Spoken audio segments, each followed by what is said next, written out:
حضرت سلیمان علیہ السلام اللہ کے پیغمبر تھے، ان کی حکومت جنوں پر بھی تھی، انسانوں پر بھی تھی، جانوروں پر بھی ان کی حکومت تھی، اور وہ جانوروں کی بولیاں بھی سمجھتے تھے۔ آپ کے وزیروں میں جن بھی تھے، انسان بھی تھے۔ ایک دن آپ تخت پر بیٹھے ہوئے تھے، آپ کو پتہ چلا کہ ملکہ بلقیس جو بھی ایک علاقے کی بادشاہ تھی تو آپ کے پاس آ رہی ہے۔ تو آپ نے اپنے وزیروں کو کہا کہ تم میں کوئی ایسا شخص ہے جو ملکہ بلقیس کے یہاں میرے پاس پہنچنے سے پہلے اس کا تخت میرے پاس لے آئے۔ ملکہ بلقیس کا تخت بڑا مشہور تھا اور بہت بڑا اور خوبصورت تخت تھا۔ تو حضرت نے فرمایا کہ ملکہ بلقیس کے یہاں پہنچنے سے پہلے وہ تخت میرے پاس لے آئے، تم میں کوئی ہے؟ ایک جن کھڑا ہوا، کہنے لگا حضرت آپ اٹھ کے کھڑے ہوں، آپ کے بیٹھنے سے پہلے تخت آپ کے سامنے ہوگا۔ یعنی آپ اٹھ کے کھڑے ہوں تو بیٹھنے سے پہلے تخت آپ کے سامنے ہوگا، میں تخت لے آؤں گا، اتنی جلدی۔ تو سلیمان علیہ السلام نے فرمایا کہ اس سے بھی پہلے کوئی تخت لانے والا ہو، اس سے بھی پہلے۔ ایک انسان کھڑا ہوا جو آپ کا وزیر تھا، جن نہیں تھا، انسان تھا۔ اس نے کہا حضرت آپ آنکھیں بند کریں اور کھولیں تو تخت آپ کے سامنے ہوگا۔ یعنی آنکھ جھپکنے کی دیر ہے، آنکھ کھول کے بند کریں تو تخت آپ کے سامنے ہوگا۔ اور یہ کون تھا؟ اس کے بارے میں فرمایا کہ اس کے پاس کتاب کا علم تھا، یہ عالم تھا، کتاب کا علم والا تھا۔ تو اللہ نے علم کی قوت دی تھی، علم کی طاقت دی تھی ان لوگوں کو۔ تو علم کی طاقت کی وجہ سے فرمایا کہ آنکھیں بند کرو اور کھولو۔ جب آنکھیں بند کی کھولی تو تخت سامنے پڑا ہوا تھا۔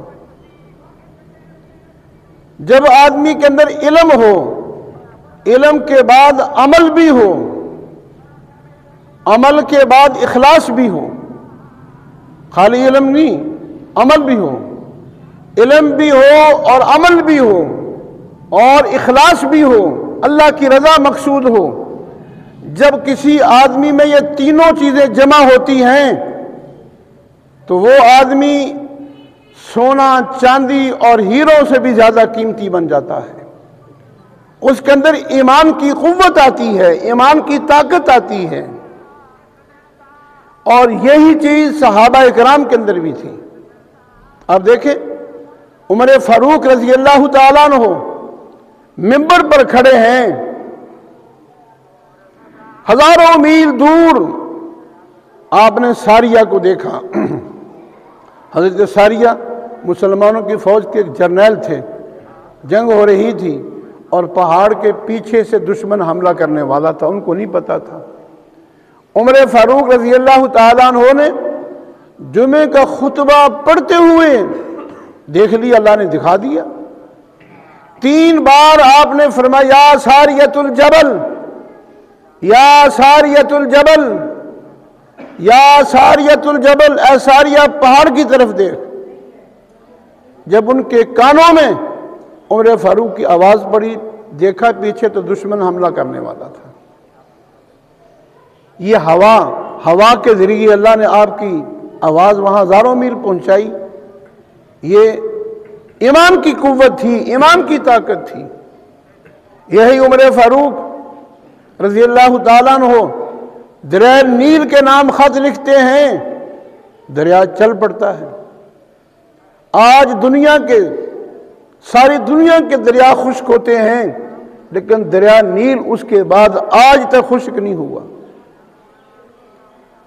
مدینہ میں کھڑے ہیں، زلزلہ آتا ہے، آپ نے زور سے اپنا درہ مارا زمین کے اوپر اور فرمایا کیا زمین کیوں کانپتی ہے؟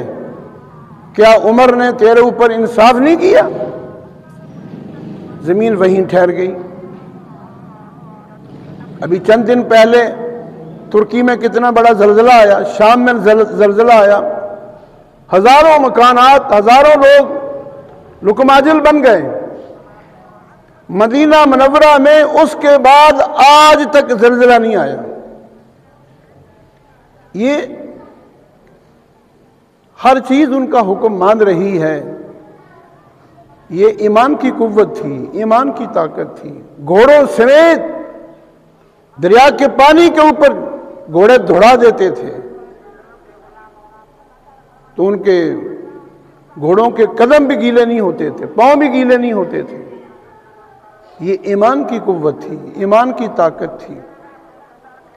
جب آدمی کے اندر علم، عمل اور اخلاص، یہ تینوں چیزیں جمع ہو جاتی ہیں تو پھر آدمی کے اندر ایمان کی قوت اور ایمان کی طاقت آ جاتی ہے۔ تو علم جو ہے نا ہمیں حاصل کرنا چاہیے، دینی علم خاص طور پہ ہمیں جو ہے یہ حاصل کرنا چاہیے۔ خود بھی علم جو ہے دین کا حاصل کریں اور اپنے بچوں کو بھی دین کا علم حاصل کروائیں، یہ ہمارے کام آئے گا۔ تو علم حاصل کرنے کے لیے جیسا کہ میں نے پہلے عرض کیا، عمر کی کوئی قید نہیں ہے، عمر کی کوئی حد نہیں ہے کہ بچپن میں ہی علم حاصل کیا جا سکتا ہے، بڑھاپے میں بھی علم حاصل کر سکتے ہیں۔ جیسا کہ حضور نے فرمایا نا کہ علم حاصل کرو پنگھوڑے سے لے کر قبر میں جانے تک، قبر میں جانے تک علم حاصل کرو، دین کا علم حاصل کرو، دین کی باتیں سیکھو۔ جس کو نماز یاد نہیں، نماز صحیح کریں۔ اب کتنے ہمارے بھائی ہیں اذان پڑھتے ہیں لیکن اذان کے الفاظ ان کو صحیح نہیں ہیں، پتہ نہیں ہوتا کس لفظ کو لمبا کرنا ہے، کس کو چھوٹا کرنا ہے۔ ساری زندگی ہو گئی نمازیں پڑھتے ہوئے، ہمیں ساری زندگی ہو گئی اذانیں پڑھتے ہوئے۔ تو نماز صحیح کر کے پڑھیں، غلط نہ پڑھیں۔ پچھلے دنوں میں ہمارے وہاں مانگا منڈی ایک جماعت آئی تھی، اس میں ایک بابا جی تھے، وہ 4 مہینے کے لیے جماعت میں چل رہے تھے۔ تو انہوں نے بتایا کہ جب میرے والد صاحب فوت ہوئے، دفنا کے آئے تو میں رو رہا تھا، میرا رونا بند نہیں ہو رہا تھا۔ دوسرے بھائیوں نے کہا، گھر والوں نے کہا کہ اتنا صدمہ اور غم کرنے کی کیا ضرورت ہے، کیوں رو رہے ہیں؟ ہمارا بھی باپ تھا، سب نے ایک دن چلے جانا ہے، کیوں اتنا رو رہے ہو؟ کہنے لگا، میں نے کہا کہ میں باپ کے فوت ہونے پر نہیں رو رہا، مجھے پتا ہے کہ ایک دن میں نے بھی چلے جانا ہے۔ ہم 4 بھائی ہیں اور 4 فیکٹریاں ہیں ہماری فیصل آباد میں۔ چاروں بھائیوں کے نام ایک ایک فیکٹری ہمارے والد نے کروا دی تھی تاکہ میرے مرنے کے بعد یہ لڑائی جھگڑا نہ کریں۔ ساری جائیداد زندگی میں تقسیم کر دی تھی، اور میں نے کہا میں روز اس بات پر رہا ہوں کہ ہمارے باپ نے ہمیں پڑھایا لکھایا، سارا کچھ کیا، تعلیم دلوائی، ہمیں فیکٹریوں کے مالک بنا دیا۔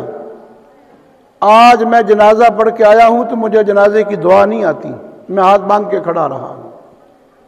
میں اپنے باپ کے لیے مغفرت کی دعا نہیں کر سکا، اس لیے میں رو رہا ہوں کہ میں نے اپنے باپ کے لیے کیا کیا ہے، مجھے دعا بھی نہیں آتی۔ اور میں نے کہا کہ یہاں رہ کے میں یہ چیزیں حاصل نہیں کر سکتا، یہ نماز کے مسائل وغیرہ، دعائے قنوت، جنازے کی دعا میں گھر میں نہیں سیکھ سکتا۔ تو میں نے گھر والوں کو کہا کہ میرا بستر باندھو، میں رائے ونڈ جاؤں گا۔ تو میں 4 مہینے کی نیت کر کے کہنے لگا جی رائے ونڈ میں آ گیا۔ اب اللہ کا شکر ہے کہ نماز بھی یاد ہو گئی، کلمے بھی یاد ہو گئے، جنازے کی دعا، دعائے قنوت، سب کچھ اب میں نے سیکھ لیا ہے۔ بوڑھا آدمی تھا، یعنی علم حاصل کرنے کی کوئی عمر کی حد نہیں ہے کہ جوان یا بچہ ہی علم حاصل کرے، بوڑھا نہیں کر سکتا، بوڑھے بھی حاصل کریں۔ اگر کسی کو کوئی چیز یاد نہیں ہے تو یاد کرنی چاہیے۔ اللہ سے دعا ہے اللہ تعالی ہمیں یہ دینی علم جو ہے، قرآن و حدیث کا علم جو ہے، اللہ تعالی ہمیں سیکھنے کی، سکھانے کی توفیق عطا فرمائے۔ وآخر دعوانا ان الحمد للہ رب العالمین۔